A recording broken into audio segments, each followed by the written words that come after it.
I think yung secret po talaga is yung camaraderie po ng cast. I mean, grabe, sobrang close po talaga namin lahat. I mean, after po ng mga parang sabunutan, sampalan sa isang eksena, pagkapan po nun, nagtitiktok na po kami.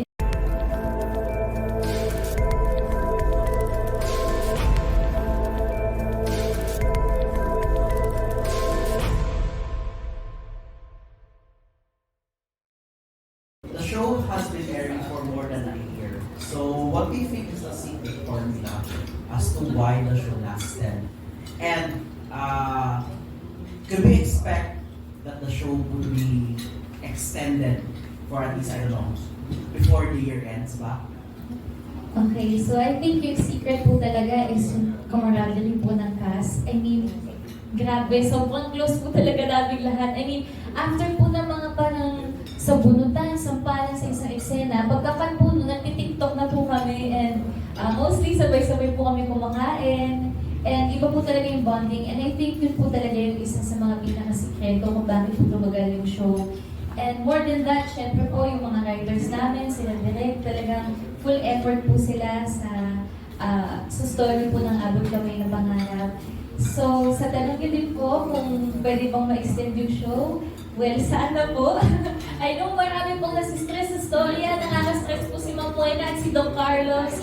Pero more than anything, alam ko din po marami pong na-inspire ng mga tao. So, sana po tumagal pa kasi alam niyo po, ang dami po talaga nag-message sa akin na mga bata at mga nanay, sinasabi nila na gusto po nila maging doktor yung mga anak nila and yung mga nag-aaral po sa med school, na-inspire na po sila. So, sana po tumagal pa para mas marami po kami ma-inspire.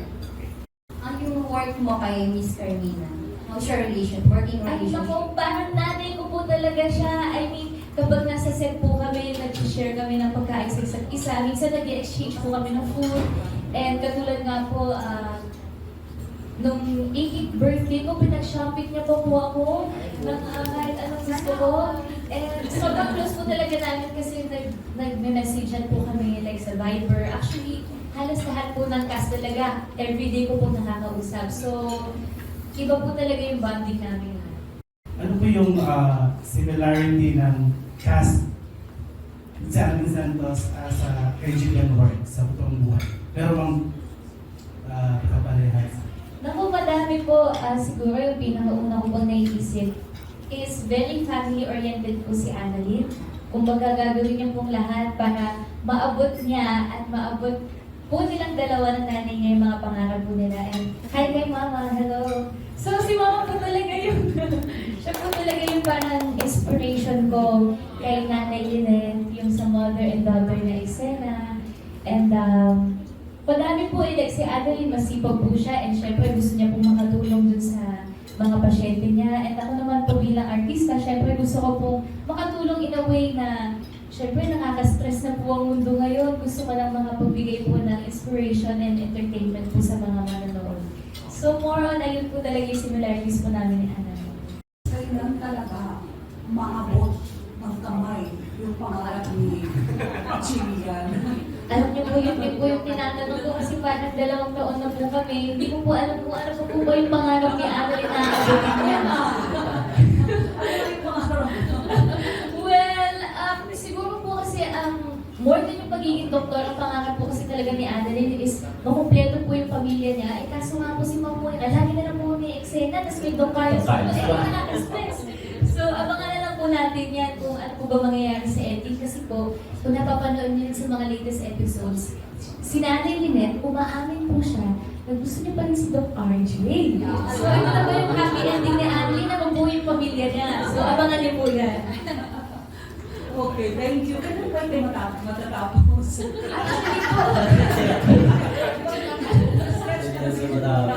Actually po, hindi din po namin alam kasi kada may bago po script. Nagugulat pa rin po kami sa nangyayari po sa kwento. So, well, ayun nga po, sana hindi pa po matapos din kasi alam ko po maraming na-inspire. Pero alam ko po, kahit ako nasi-stress na rin po ako dyan kanina mamuhay na. So, ayun. Kailangan makagindi pa po si Annalyn at si Nanay Lynette. Yun po yung mga nila. Alam niyo, ganun din yung salita mo sa show, di ba? Saka sa personal, ganun ba din yung character at attitude ni Miss Jillian sa personal?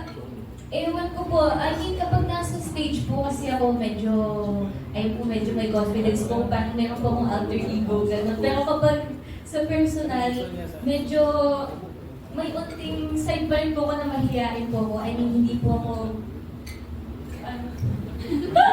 I mean, makulit pa rin po ako, pero medyo it takes time for me po para maging madali-dali katulad po nung baby po ako. Ewan po.